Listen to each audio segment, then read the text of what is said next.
खुशकिस्मत है भारत का मुस्लिम समाज जो उनके पास असदुद्दीन ओवैसी जैसे एक बैरिस्टर और तेज तरार नेता हैं। सोचिए असदुद्दीन ओवैसी को किस तरह से संसद में लिंच करने की कोशिश हुई थी। उस समय शहाबुद्दीन खड़ा हुए थे और उन्होंने कहा था कि कदम आगे बढ़ा के दिखाओ, और तब लालू यादव का दौर था। शहाबुद्दीन के साथ लालू यादव अडिग खड़े थे। एक समय आया जब लालू यादव को अपने साले साधु यादव और शहाबुद्दीन में से किसी एक को चुनना था तो लालू यादव ने शहाबुद्दीन को चुना था। एक दौर था जब तस्मीलुद्दीन और शहाबुद्दीन की जोड़ी थी और लालू यादव डटकर इनके साथ खड़े थे, और नतीजा था कि मुसलमानों की तरफ कोई आंख उठा के नहीं देख सकता था। एक दौर था जब आडवाणी की रथ यात्रा को लालू यादव ने डंके की चोट पर बिहार में रोक दिया था। एक दौर था जब शरद यादव, रामविलास पासवान संसद में हुंकार भरते थे और सोशल जस्टिस या फिर सांप्रदायिक दंगे के खिलाफ बोलते थे, सोशल जस्टिस के पक्ष में बोलते थे और जातिवाद मनुवाद के खिलाफ डंके की चोट पर बोलते थे। लेकिन आज क्या है? आज ऐसा लगता है कि पूरा देश बीजेपी और आरएसएस की धारा में बह रही है। तो सवाल है आज ये मुस्लिम समाज के लिए कि आप क्यों ऐसे लोगों को वोट देते हैं जो उमर खालिद सैफी, शर्जील इमाम की गिरफ्तारी पर न बोले, जो मिरान हैदर के जेल जाने पर न बोले। आपको चाहिए लालू यादव, आपको चाहिए मुलायम सिंह यादव, आपको चाहिए मान्यवर कांसी राम साहब, आपको चाहिए इस तरह के नेता जो आपके हक हकूक के लिए बोले, और नहीं तो ओवैसी का हाथ मजबूत कीजिए। नमस्कार, मैं शंभू कुमार सिंह और आप देख रहे हैं नेशनल दस्तक। सोचिए कितनी बड़ी विडंबना है, इस देश के 15 से 18% मुसलमानों की नुमाइंदगी करने वाले आज विधानसभा और संसद में कम हो रहे हैं। तो इसकी वजह क्या है? इसकी वजह यह है कि मुस्लिम समाज ने अपने आप को बीजेपी को हराने का टूल बना लिया है। वो दिल्ली में आम आदमी पार्टी को वोट देता है, वो बिहार में आरजेडी के साथ कांग्रेस वोट देता है, वो देश के तमाम राज्यों में उस कांग्रेस को वोट देता है जो कांग्रेस दिन भर सॉफ्ट हिंदुत्व की बात करती है। मुझे याद आ रहा है 2014 का वो ए.के. एंटनी की रिपोर्ट, उस ए.के. एंटनी की रिपोर्ट जिनका बेटा अब बीजेपी में है।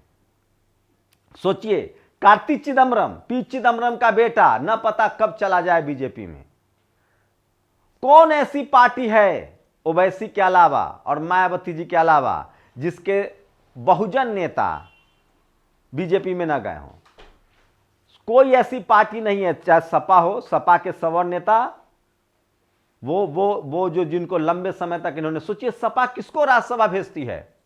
कपिल सिब्बल को, अमिताभ बच्चन की पत्नी जया बहादुरी को। ये लोग कौन वोट दिलाते हैं भाई? मतलब ये किसका वोट दिलाते होंगे? ब्राह्मण समाज का। एक जावेद अली को आप संसद भेज रहे हैं, लेकिन सवाल है कि मुस्लिम समाज इसके लिए खुद जिम्मेदार है। अगर आप ओवैसी का हाथ मजबूत करेंगे, अगर देश को लगेगा कि 15 से 18% मुसलमान ओवैसी के साथ है, तो इस देश में कोई गठबंधन ओवैसी के बगैर नहीं बनेगा। अरे बीजेपी ने जम्मू कश्मीर में महबूबा मुफ्ती के साथ सरकार बनाई ना, क्यों? क्योंकि जम्मू कश्मीर के मुसलमान महबूबा मुफ्ती को चुन रहे थे।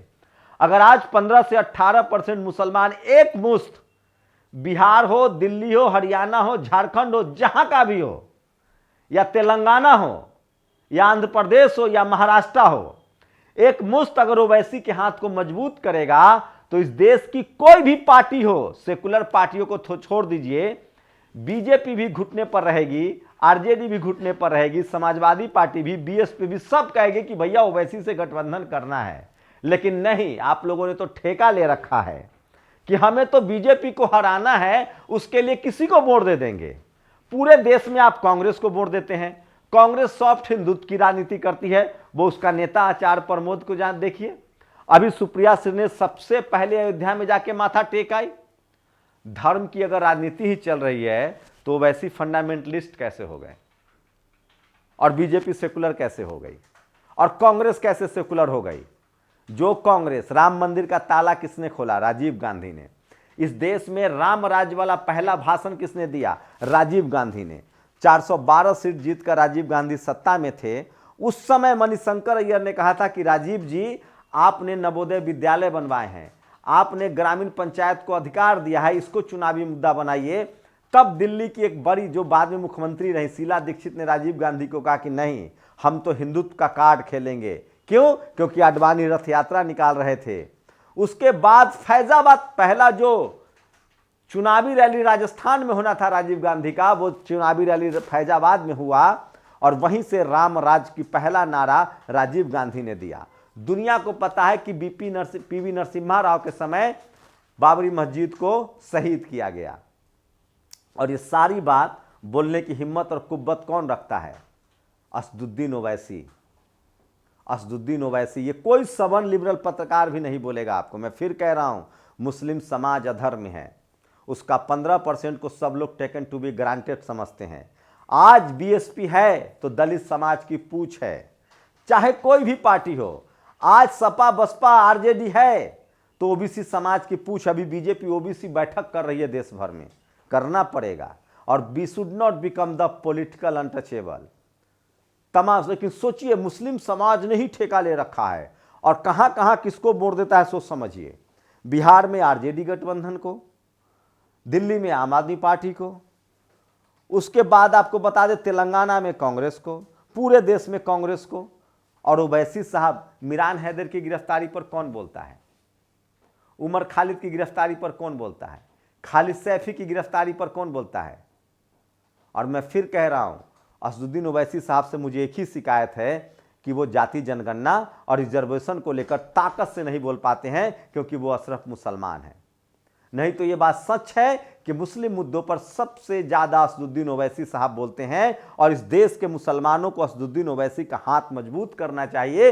और जिस दिन इस देश के मुसलमानों ने कर दिया, सारे सेकुलर दल अपने घुटने पर होंगे और असदुद्दीन ओवैसी को गठबंधन के लिए उनको बुलाएंगे और आपको रिप्रेजेंटेशन देने के लिए मजबूर हो जाएंगे, आपकी भागीदारी देने के लिए मजबूर हो जाएंगे।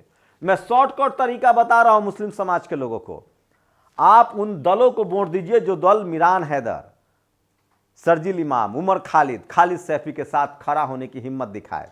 आपका युवा जेल में है, क्यों?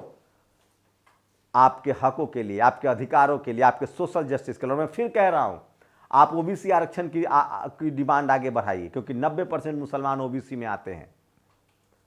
आप जाति जनगणना के मुद्दे को आगे बढ़ाइए। ऐसे नेता को चुनिए जो आपके इस देश में, जब धर्म की राजनीति सवाब पर है, तो ऐसे नेता को चुनिए जो आपके धर्म की हिफाजत के लिए भी बोलता हो। एक आदमी धर्म की राजनीति करे तो वो कैसे अच्छा हो गया, और दूसरा धर्म की राजनीति करे तो वो कैसे सेकुलर हो गया? मैं मायावती जी को क्यों मानता हूं? क्योंकि मायावती जी धर्म की राजनीति ही नहीं करती हैं, सोशल जस्टिस की राजनीति करती हैं।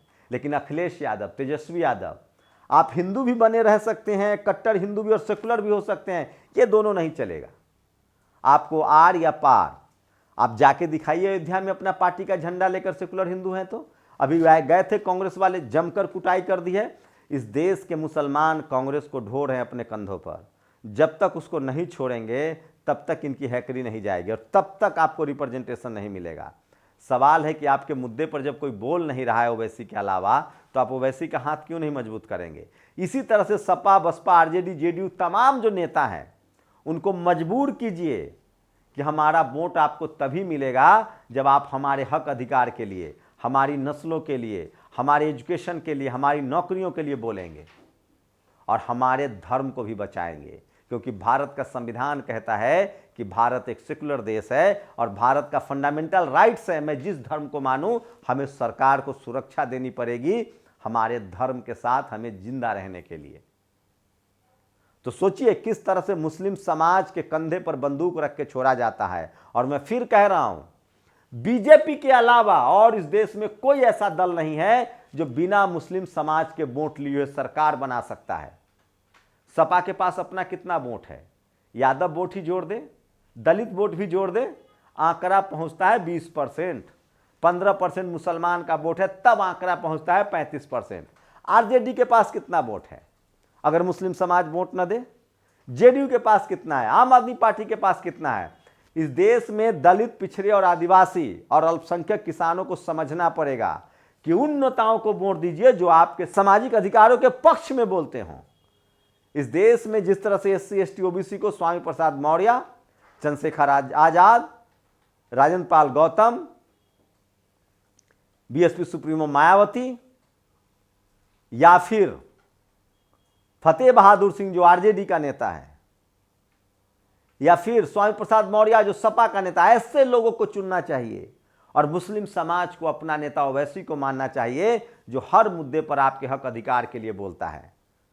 सिर्फ जो चुनाव के समय चुनाव लड़ने आए वो नेता नहीं है। और आप बीजेपी को हरा लीजिएगा, अरे बीजेपी के पास सवर्णों का वोट है 15%, उसके बाद धर्म के नाम पर उसके पास 25% वोट है। कितना हुआ आंकड़ा?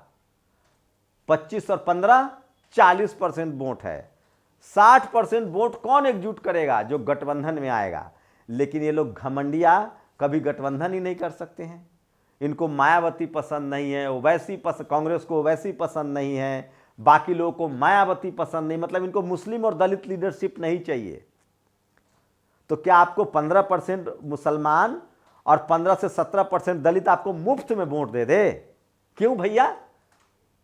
कम से कम बीजेपी रिप्रेजेंटेशन तो दे रही है, सिंबॉलिक ही सही। दलित राष्ट्रपति तो बनाया, ट्राइबल राष्ट्रपति तो बनाया, देश के कानून मंत्री आज दलित समाज के हैं, सिंबॉलिक ही सही।